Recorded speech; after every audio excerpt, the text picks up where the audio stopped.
O governo Bolsonaro ele deixou um legado terrível, eu acho que é um dos piores, que ele mostrou que é possível aparelhar a Polícia Federal, coisa que antes se acreditava impossível. Você está mais ou menos dizendo que há interferência política na Polícia Federal. E você é um delegado de Polícia Federal, tu vai se cara, não vai não? Eu já falei isso antes, né? Eu não tô falando que isso acontece hoje. Depois que mudou o governo, eu não tenho mais notícia disso. Tu foi contra a Polícia Federal quando eles estavam falando de um bagulho do Moro. Foi porque era a Polícia Federal bolsonarista que estava dizendo que eu tinha feito uso do cargo para fins eleitorais. Uhum. E esse mesmo sujeito faz um ataque a um candidato à presidência da República, usando o cargo dele que era muito superior ao meu. Se eu tô fazendo uso eleitoral do cargo, você tá fazendo o quê? A Polícia Federal não pode se manifestar. E a nota saiu não assinada por ele. Saiu Polícia Federal. Saiu Polícia Federal, tomando partido. A Polícia Federal não pode tomar partido. Isso é fazer uso eleitoral do cargo. Eu representei contra ele na corregedoria. Ou seja, tu se amarra num problema. Não me amarra. Todo mundo fala isso pra mim, mas não é verdade. Eu nunca começo a confusão. Mas assim, eu também não recuso, entendeu? Eu também não recuso. Certo, eu brigo até com Satanás. Errado, eu não brigo com ninguém. Eu peço desculpa e tento corrigir. Eu não sou imune a erro, ninguém é. Uhum. Agora, eu tô fazendo meu trabalho, tô me esforçando, tô trabalhando, tô fazendo o melhor possível. E aí vão lá querer me atrapalhar no meu negócio. Qual era o meu negócio? Prender bandido. Modéstia à parte, eu sempre fui bom nisso.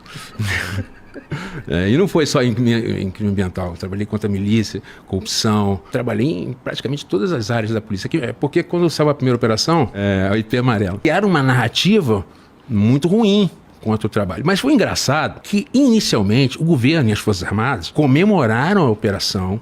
Saiu no site do Ministério da Defesa. Maior apreensão de madeira ilegal da história. O filho bonito, sabe? Todo mundo queria. Mas, de repente, o garoto ficou... Ninguém estava achando mais ele bonito. Todo mundo foi tirando o corpo fora. Ou seja, por debaixo, algo começou a se mexer. Porque tiraram até a página do ar. Mas eu já tinha printado. Entendeu? E pior, falaram que a apreensão foi das Forças Armadas. Não tinha nem o nome da Polícia Federal. E aí, lá no meio do nada, as Forças Armadas resolvem... O Exército vai embora. Mas como assim? Vocês vão embora e vão deixar os policiais lá?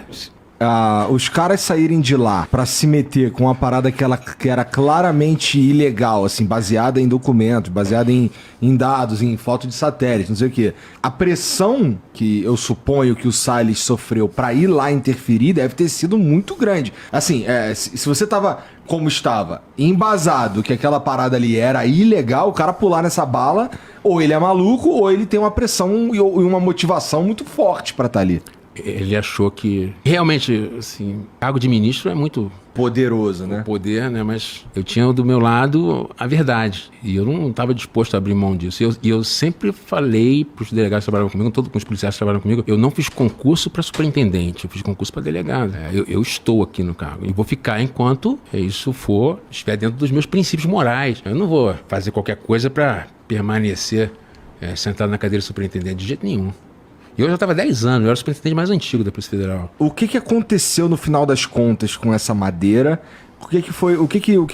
No que desagou isso daí? Eu sei que, assim, tiraram você de onde você tava, tu foi parar em outro lugar. Isso pra mim é, assim, tem alguma coisa aí, né? Estranho, cara, estranho. Mas o que aconteceu com a madeira, assim, o que aconteceu? Qual foi o desenrolar dessa porra? Das contas. Pô, porque isso que você falou... Vai ficar dando spoiler do livro, né? Mas não, Saraiva, assim, é meio que você falou, que assim, não tem ninguém prestando muita atenção nessa parada. E assim, não tem mesmo, senão eu saberia. Porque assim, eu procuro saber de algumas coisas, entendeu? E esse assunto específico aí é meio que eu não sei o que aconteceu com a madeira. Qual era o grande problema quando eu cheguei na Amazônia? É o seguinte, uma das coisas que a gente que está aqui no Sul não entende é a dificuldade logística na Amazônia. As pessoas estavam falando que lá 100 quilômetros é um bagulho... 100 quilômetros no Sudeste é a mesma coisa que 100 quilômetros na Amazônia. Na Amazônia, 100 quilômetros, você não tem a estrada boa, você tem que ir, às vezes, por rio, às vezes por avião. Então, você tirar uma tora de madeira lá do interior da Amazônia para trazer para um grande centro, para ser processada, isso não é uma operação simples.